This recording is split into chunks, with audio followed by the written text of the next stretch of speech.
네, 여러분들 안녕하세요. 자, 이번 영상은 역사 문제해결 수행평가 도움 디딤 영상이 되겠습니다. 첫 번째 영상에서 이제 훈구와 사림이 대결하게 되는 배경에 대해서 설명했다면요.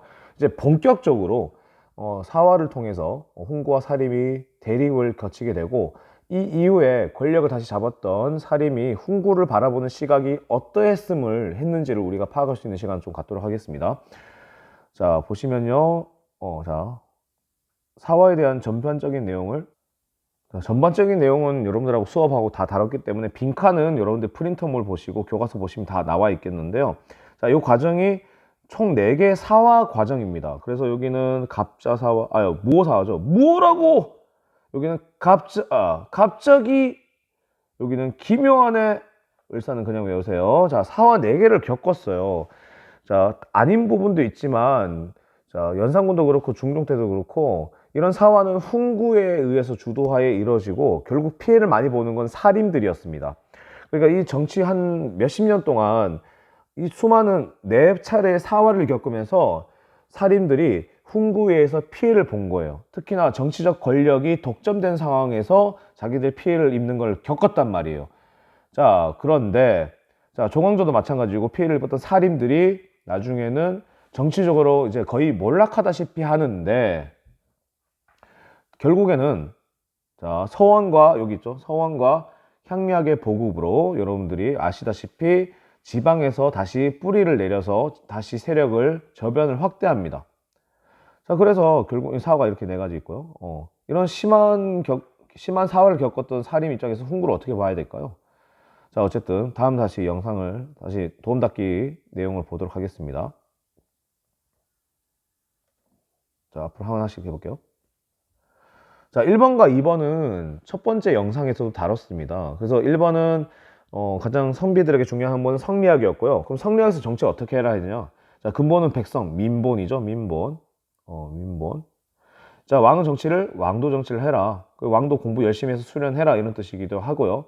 자, 권력은 조화롭게, 그 다음에 균형 잡히게 이분하게 하라고 했죠. 그러니까 어딘가 쏠리면 안 돼요. 성리학에서 정치는 권력은 이게 쏠리면 안 돼요. 권력 독점이 되면 안 되고 독재가 되면 안 돼요. 왕이라고 해서 마음대로 해서도 안 되고 일부 신하들이 마음대로 해서도 안 돼요. 자, 그래서 항상 얘기하죠. 3사 얘기할 때 왕권과 신권, 신하들 권력이에요. 는 조화를 이루어야 된다.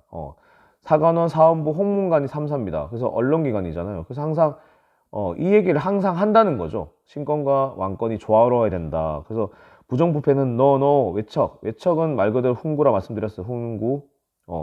정치에 개입하면 안 된다. 이런 얘기를 했다고요. 자, 그래서 어쨌든 이런 것이 사림이 꿈꿨던 신진사대부나 사림이 꿈꿨던 정치에 대한 얘기인데, 균형 잡혀라, 권력이 독점되면 안 된다, 고인물이 생기면 안 된다, 왕이나 신하나 어느 한쪽에서 권력을 왔다 갔다 하면 안 된다 라고 얘기한 게, 자, 정치였습니다. 성리학에서 바라본 정치. 자, 그런데 훈구가 나타나고 사화를 겪는 과정에서 이게 깨졌단 말이에요. 자, 그런데 사림이 보기에는 훈구들이 이거 잘 지킨다 생각했을까? 아니죠. 특히 사화를 겪으면서요. 자, 그 다음에 웬만하면 훈구는 이제 사림 입장에서 있어서는 안 된다고 생각했겠죠. 자, 그런데 여기서 딜레마가 하나 생깁니다. 자, 뭐냐면, 자, 사림을 도와주고 깨끗한 훈구들은 어떻게 해야 될까요? 여기서 괜찮아 라고 하는 쪽이 있고, 절대 안 돼 라고 하는 쪽이 있겠죠. 깨끗한 훈구는 괜찮아 라고 하는 쪽과 괜찮아 하는 쪽이 있겠죠. 깨끗한 훈구는 괜찮아, 이 온건적인 사림들이겠죠. 안 돼 라고 하는 쪽은 좀 강경한 쪽이겠죠. 자, 그래서 자, 훈구를 바라보는 이런 2개 되게 중요한데 2번, 5번, 6번이 자, 훈구를 바라보는 시각 차이로 발생한 것이 바로 붕당입니다. 그러면 본문 넘어가겠습니다. 자, 그래서 125페이지 보시면 사림 세력의 집권과 붕당 형성이 있는데요. 자, 어쨌든 선조 때 다시 중앙정계로 진출해서 집권합니다. 권력을 잡아요. 사림이. 자, 그러면 어쨌든 권력은 나눌 수 없다 말씀드렸잖아요. 자, 그래서 권력을 잡았던 사림 내부에서도 이제 권력을 나눌 수 없기 때문에 특정한 주제에 대해서 의견차가 발생하면서 문제가 생깁니다. 의견차가 생기면서 자, 이게 뭐냐면 훈구를 어떻게 바라볼 거냐는 거예요. 자, 훈구 전체는 안 된다라고 말하는 강경파가 있는가 하면 현실 정치를 잘 알아서 이들의 도움을 받았던 사림 입장에서는 좀 그런 경험이 있던 사림 입장에서는 깨끗하고 우리 도왔던 훈구들은 좀 데리고 가자라는 측면이 있었어요. 자, 그래서 두 계열로 좀 의견이 나눠지다가 결정적인 사건이 발생합니다. 자, 이조전랑의 임명 문제가 생깁니다. 자, 이게 바로 붕당의 형성과 바로 연결되는 건데요. 자, 여기에 발단이 된 사건의 인물이 두 인물이 있습니다. 김효원과 심의겸. 자, 여기 이조전랑이라는 관직을 잘 아셔야 되는데요. 여기 있죠. 3사의 관리를 추천하고 자신의 후임자 추천권을 가지고 있는 겁니다. 이 인사권을 가지고 있어요. 인사권을. 실무자입니다. 인사권 실무자예요. 특히나 3사를 기용하는 그런 쪽에 있는 사람인데 3사는 언론기관에서 비판하는 기구죠. 이게 되게 중요한 기구라 말씀드렸습니다. 자, 그래서 이걸 추천받을 때 인물이 굉장히 몰망이 올랐다는 건 추천을 얘기하는 거고요. 자, 추천을 받을 때 어떤 사람 뽑겠어요? 깨끗하고 청렴결백하고 과거에서도 1, 2등 했던 사람, 장원급제 했던 사람들을 추천하겠죠. 그래서 김효원이 추천을 받습니다. 근데 심의겸이라는 사람이 이걸 반대하는데 그 이유가 한때 훈구와 가까웠던 적이 있었습니다. 자, 그래서 심의겸이 이걸 반대합니다. 야, 옛날에 얘 훈구 집에 살았어. 그런데 반대했기 때문에 바로 이제 등용되지 못하고 한 1, 2년 있다가 등용이 됩니다. 그래서 좀 안가품을, 마음을 좀 약간 김효원이 심의겸에 대해서 안 좋은 마음을 갖고 있었겠죠. 자, 어쨌든 김효원이 이조전랑직에 있었다가 이제 물러날 때가 돼서 후임자를 받으려고 했는데 아까 이조전랑은 자신의 후임자 추천권이 있다 그랬죠. 자, 누가 추천이 됐냐면 심의겸의 동생인 심춘겸이라는 사람이 청거가 됩니다. 근데 당시 이조전랑이었던 김효원이 이거 찬성할 리가 없죠. 심의겸에 대한 마음도 안 좋고. 자, 그런데 중요한 거는 김효원이 반대한 이유가 있습니다. 심의겸이 외척이었다는 거예요. 즉 훈구였던 거예요. 자, 그래서 김효원은 사림, 그다음 심의겸은 훈구였어요. 자, 그래서 사람들이 이 의견에 따라서 지지 세력이 다릅니다.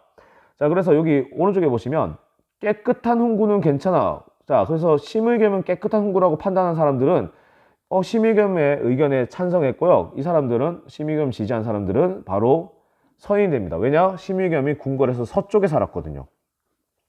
자, 그런데 김효원을 편을 들었던 사람들은 자, 어떤 훈구도 정치는 안 돼라고 말했던 사람입니다.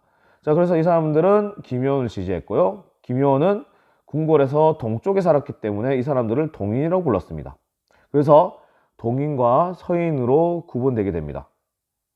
자, 이제 아시겠죠?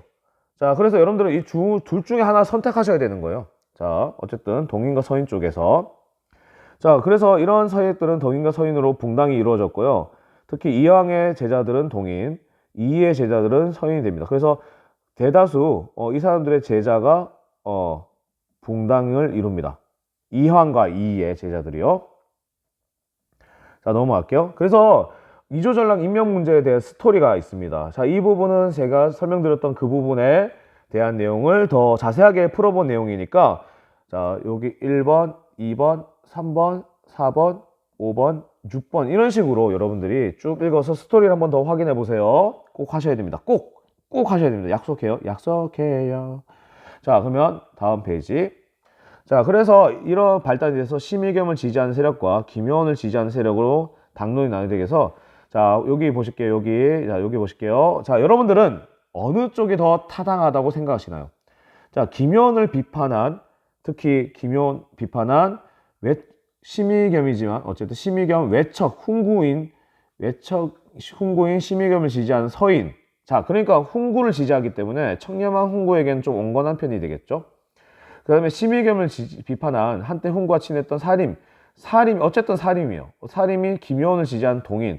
그러니까 야, 왜 훈구가 나서 너 훈구는 정치에 관여하면 안 돼. 그래서 모든 훈구에게 강경한 편인 동인입니다. 이 두 편은 중에 여러분들은 나는 동인과 서인 중에 어느 쪽을 지지한다. 그 이유를 두 가지 쓰시면 되겠고요. 아까 배웠던 내용을 토대로 쓰시면 됩니다. 쭉 보시고. 자, 그 다음에 이런 어쨌든 붕당이 나눠졌던 거는 건강하든 건강하지 않든 정치적 분열과 갈등이 생긴 겁니다. 자, 이런 문제를 해결하기 위해서는 어떻게 해야 될까요? 라는 것을 해결 방안을 쓰시면 됩니다. 두 가지를. 근데 팁을 드릴게요. 자, 아까 우리가 봤던 성리학에서 정치를 어떻게 하길 바라죠? 그런 부분은 좀 참고하시면 되겠고요. 자, 두 번째 부분은 현대적인 시각에서 정치는 어떻게 하길 바라죠? 이 부분을 참고하시면 되겠 것 같아요. 자, 즉 첫 번째 팁은요. 자, 성리학에서 유교에서는 정치를 어떻게 바라보냐? 정치를 어떻게 해라? 백성을 근본으로 삼고 왕도 공부해야 되는 왕도 정치를 강조했고요. 쉽게 말해서. 그 다음에 정치는 균형입니다. 균형과 권력 독점은 안 된다는 거예요. 그래서 두 개는 반대되는 거죠. 정치는 균형적으로 조화롭게 정치해야 된다는 얘기를 했습니다. 자, 권력 독점은 안 되고요. 그 다음 외척은 하면 안 된다는 얘기는 했었어요. 자, 외척은 정치에 관여하면 안 된다. 훈군 정치에 관여하면 안 된다는 얘기를 했었기 때문에 그 부분은 참고하시고요. 자, 그 다음에 현대의 시각에서 정치를 어떻게 바라봐야 되냐. 자, 쌤이 수업 때도 말씀드렸지만 1학년 사회에서는요, 정치는 현대에서 생기는 문제나 갈등 상황을 조정하고 합의해서 해결하는 그 과정과 결론 자체가 다 정치입니다. 그러니까 정치는 뭐냐? 문제를 해결해 나가고 합의해서 다시 한번 요약할게요. 문제 상황과 갈등 상황에 대해서 합의나 대화를 통해서 해결해 나가는 과정을 정치라고 말씀드렸습니다. 자, 그런 의미를 통해서 정치적 분열과 갈등을 해결하려면 어떻게 해야 될까요? 두 가지 방안을 여러분들 의견으로 쓰시면 됩니다. 자, 이걸 미리 여러분들이 드렸던 프린터물에 다 한 번씩 써보시고요. 자, 쌤 수행평가는 오픈북이니까 이번 주 나눠드렸던 수행평가 관련된 활동지하고 이번 주에 나갔던 교과서 범위가 여러분들 오픈북 범위입니다. 실제로 수행평가 할 때는 제가 알려드리지 않습니다. 범위와 평가 그 관련 학습지를. 여러분들 딱 준비하셔가지고 쌤 수행평가 보겠다 하면 꺼내셔가지고 자, 보시면서 여러분들이 이걸 통해서 자기 생각을 팩트만 쓰면 안 됩니다. 자기 생각을 일정한 분량 이상으로 뭐 한 30자나 40자 정도 되겠죠. 분량으로 쓰시면 되겠습니다. 지금까지 여러분들께 안내해드렸던 수행평가 디딤 영상이었습니다. 꼭 다시 한번 영상 보시고 수행평가 준비하시면 되겠습니다. 수행평가 언제 보냐? 11월 7일 해당 사회나 역사 시간에 봅니다. 언제라고요? 11월 7일입니다. 요때 보시면 됩니다. 빠지시면 안 돼요, 절대 여러분들. 자, 이상 수행평가 영상 마치도록 하겠습니다. 감사합니다. 안녕.